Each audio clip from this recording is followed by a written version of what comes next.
Bapak Suyadi, Lurah Tanjung Harjo, Kapanewon Nanggulan.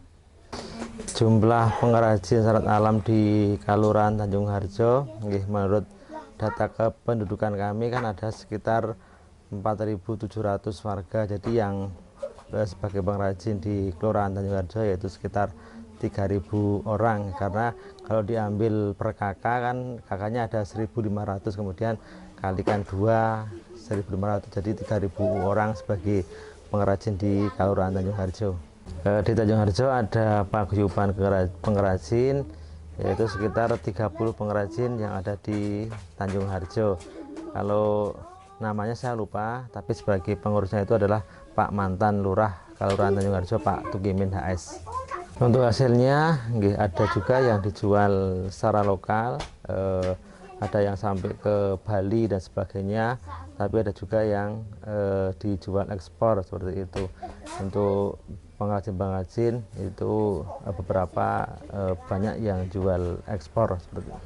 Dampaknya dengan adanya kerajinan di Tanjung Harjo ini sangat membantu warga di Tanjung Harjo, karena memang walaupun pekerjaan utama adalah sebagai petani, tapi setelah bertani itu warga itu membuat kerajinan sehingga untuk bisa meningkatkan ekonomi di Kelurahan Tanjung Harjo, sehingga bisa lebih sejahtera seperti itu. Saya Ferry Yudi Saputra, Dukuh Padukuhan Tanggulangin, Kelurahan Tanjung Harjo, Kecamatan Kapanewon Nanggulan, Kabupaten Kulon Progo, Yogyakarta. Pengrajin di Padukuhan Tanggulangin ada kurang lebih sekitar 6 kelompok sampai 10 kelompok. Di samping itu kebanyakan rata-rata pengrajin ibu rumah tangga. Lebih banyak ke peningkatan ekonomi warga dikarenakan ya sedikit menambah penghasilan dari warga di samping menjadi petani. Saya nama Ibu Rubiem, alamatnya Dengok, Tanjung Harjo, RT 2 RW 1. Sudah berapa lama Ibu menekuni kerajinan ini? Ya, saya juga baru belajar ini ya baru sekitar 1 tahunan. Pembuatannya dari bahan mentah itu dililit ya Mbak. Dililit terus dileles, terus buat anyaman. Yang dihasilkan itu tempat payung, tempat laundry, tempat buah, terus pot gantung. Bagaimana proses finishing produk agar tahan lama dan proses penyimpanannya? Itu prosesnya dilem dulu, terus dijemur, terus di packing. Biasanya itu yang laris itu tempat aqua, tempat buah, terus tempat payung, itu Mbak. Apa harapan kedepannya untuk CV Indosigres? Untuk memajukan masyarakat, untuk memajukan perekonomian, khususnya masyarakat Tanjung Harjo. Nama saya Eris Pujianti. Sudah berapa lama Ibu menekuni kerajinan ini? Kurang lebih 3 tahun. Proses pembuatannya dimulai dari bahan mentah, itu biasanya ada proses penjemuran. Setelah kering bisa dilanjutkan proses pembuatan tas, yaitu dianyam atau dijahit. Biasanya untuk finishingnya itu biar tahan lama itu ada proses pengeliman. Terus untuk penyimpanannya itu agar awet itu di tempat yang sejuk atau tidak lembab. Nama saya Tukimin HS, saya selaku pemilik CV Indosigres yang berada di Kulon Progo, tepatnya di Desa Tanjung Harjo. Untuk usaha ini kita berdiri tahun 96. Dilatar belakangi dengan kondisi Desa Tanjung Harjo ini kan menjadi desa, waktu itu tahun 96 masih desa IDT. Kalau dulu katanya yang namanya desa IDT itu desa miskin. Jadi latar belakangnya karena kita mendirikan itu karena Desa Tanjung Harjo ini desa miskin yang tentunya dengan kemiskinan itu kita punya wacana, punya inspirasi untuk membuat kerajinan gitu. Gini, jadi untuk usaha ini memang dulunya orang tua saya ini kan satu yang utama petani, kedua kalinya membuat tali dari serat alam. Dari serat alam itu dulu waktu itu belum dijadikan kerajinan yang ekspor, hanya dulu itu kan rafia itu belum begitu menjamur, belum begitu ada di tahun-tahun 96. Sehingga waktu itu tahun 96 kita mencoba membuat produk yang berasal dari serat alam, serat tumbuhan, sehingga pengganti dari tali yang dijual di Beringharjo. Itu cerita awal dari orang tua saya yang memang dulu pembuat tali gitu. Apakah nantinya usaha ini diturunkan kepada anak Anda atau dijual kepemilikan? Oh, yang jelas kita karena ada generasi penerus. Kebetulan anak saya juga sedikit banyak sudah kita latih untuk berusaha, sehingga nanti ketika saya sudah nggak ada, tentunya nanti yang akan mewarisi itu anak saya. Jadi secara otomatis nanti anak saya bukan kita jual ke orang lain, tapi memang visi misi kita itu bisa melatih, bisa membuat generasi penerus yang bisa melestarikan kerajinan atau usaha saya. Kalau kita di awal kerajinan ini dari nenek moyang kita itu berawal dari serat rami, tumbuhan yang berduri, kita olah menjadi tali, kemudian lambat laun kita mengarah ke bahan baku serat alam pandan, yang itu juga ada durinya. Ada serat pandan, ada serat nanas, kemudian juga ada serat mendong, kemudian ada serat enceng gondok, ada serat gedebok pisang, masih ada serat rayung, tumbuhan rayung atau bunga rumput rayung yang bisa dipakai untuk kerajinan. Kemudian juga ada serat agel. Istilahnya kalau serat agel di Kulon Progo ini adalah serat pohon gebang itu. Jadi selama ini serat-serat alam yang kita buat bahannya seperti itu. Kemudian ada bahan pendukung seperti bambu, kayu, ada rotan, dan ada sekarang ini ada bahan baku campuran sintetis kayak raffia mix.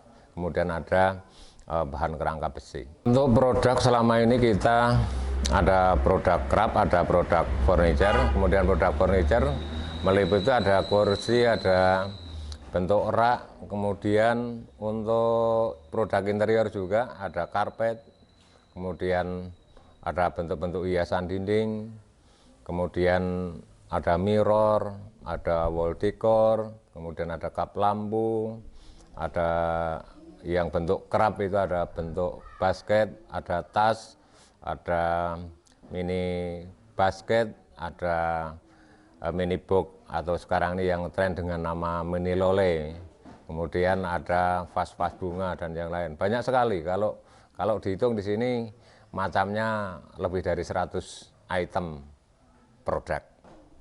Ya, jadi untuk produk kita ini sudah bertaraf internasional atau produk ekspor. Ada juga yang ke dalam negeri. Kalau di dalam negeri itu ada hampir seluruh Indonesia. Ada di Pulau Jawa itu ada Jakarta, ada Bali, kemudian ada Jawa Timur, Surabaya, Semarang, Yogyakarta sendiri, ada Bali, ada Lombok, ada Kalimantan, dari Medan juga ada. Kemudian reseller kita banyak untuk di dalam negeri. Kemudian untuk yang luar negeri hampir semua Eropa. Jadi ada Spanyol, ada India, ada Amerika, ada Turki, ada Australia, masih banyak lagi untuk produk kita ke luar negeri. Yang namanya orang usaha pasti ada pasang surutnya, kemudian juga ada untung ruginya. Ya kadang-kadang ketika kita beruntung ya memang itu sudah memang yang diharapkan, tapi yang namanya kerugian itu kan sudah diantisipasi, sehingga kerugian itu tidak berakibat fatal. Dalam arti yang namanya kerugian itu kita kalau sudah antisipasi dari awal, tentunya kita lebih berhati-hati, sehingga kerugian itu dilihat dari mana, dari sisi manajemen apa, karena kita kekurang valid dalam arti kurang hati-hati, kurang kontrol dalam memeriksa produk-produk, kemudian mengontrol produk, sehingga kita akan lebih hati-hati untuk mengatasi kerugian itu. Sehingga yang namanya usaha, sekali lagi yang namanya usaha itu pasti ada untung ruginya, tapi bagi kami untuk tingkat kerugian itu tidak terlalu fantastis, dalam arti masih bisa diatasi, baik itu kerugian yang bersifat material maupun kerugian yang kadang-kadang bersifat ke tenaga kerja juga, karena kita hilang tenaga kerja pun juga rugi, karena untuk produk juga tidak akan bisa menutup.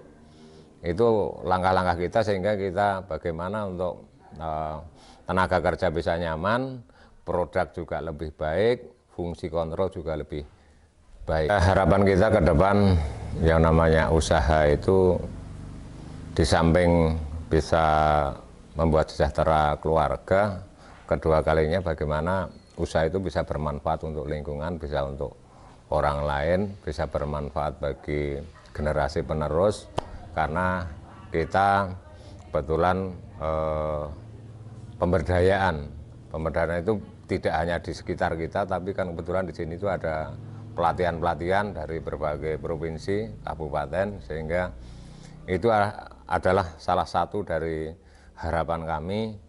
Ketika kita meninggal, kita mati pun tetap kita akan mendapatkan doa yang jelas. Itu harapan kita, sehingga bukan sekedar hanya bisnis oriented untuk keluarga, tapi bisa bisnis itu bermanfaat untuk orang banyak. Harapan kita untuk anak muda, saya berharap mari kita ada peluang sekolah bisa dengan membuka melalui online, bisa dengan reseller. Kita banyak dari teman-teman atau adik-adik kuliah, peserta didik yang membuka usaha dengan reseller, sehingga mereka bisa membantu biaya kuliah, biaya sekolah, bisa menopang jajan, sehingga generasi penerus kita ini, yang harapan kita ini sebagai penerus kita yang generasi tua, sehingga bukan seolah-olah kita sekolah harus menjadi pegawai negeri, tapi kita justru bagaimana kita bisa menciptakan lapangan kerja, bagaimana kita itu bisa mandiri, kemandirian kita dengan wirausaha, sehingga jangan seolah-olah kita lulus kuliah, lulus sekolah harus jadi pegawai. Padahal sekarang ini kan peluangnya juga sedikit sekali untuk menjadi PNS atau pegawai. Tapi kalau kita bisa mandiri, kita bisa menciptakan pekerjaan, kita bisa membuat kreasi-kreasi, sehingga kita tidak akan kebingungan, khususnya bagi adik-adik muda-mudi, karang taruna, anak-anak didik sekolah yang bisa nyambi, dalam arti bisa belajar tapi bisa nyambi online. Kan sekarang ini sudah zamannya milenial, zamannya digital, sehingga bekerja di rumah pun kita bisa. Saya kira demikian. Itu harapan kami untuk adik-adik muda-mudi. Terima kasih. Nama saya Siti, saya di sini selaku pengelola dari showroom CV Industri Grace. Kalau di showroom sini, barang-barang yang sering dibeli oleh pengunjung diantaranya ada cover pot atau bisa juga laundry basket, itu biasanya untuk tempat pakaian kotor, sama biasanya yang anyaman model kecil-kecil yang untuk hiasan di meja. Kalau untuk tamu harian biasanya rutin ada pembeli, tapi kalau untuk ramainya biasanya di hari-hari weekend seperti di hari Jumat, Sabtu, dan Minggu. Jadi kalau untuk rate harga produk-produk yang di sini itu bervariasi tergantung dari ukuran dan juga materialnya. Kita ada di harga yang 5 ribuan, kemudian ada yang medium itu biasanya sekitar 30 ribuan. Ada juga yang sampai ratusan ribu, tergantung nanti dari model dan juga ukurannya. Kemudian kalau untuk dijual kembali, tentu saja bisa, karena kita kan langsung dari pengrajin langsung, jadi semua barang yang di sini kan kita produksi sendiri oleh karyawan-karyawan kami, sehingga kalau untuk dijual kembali tentu harganya masih bisa masuk. Dan juga di tempat kami kan udah ada beberapa reseller yang sudah bergabung dengan kami untuk menjual produk kami di media-media sosial seperti di TikTok, Instagram, dan lain sebagainya.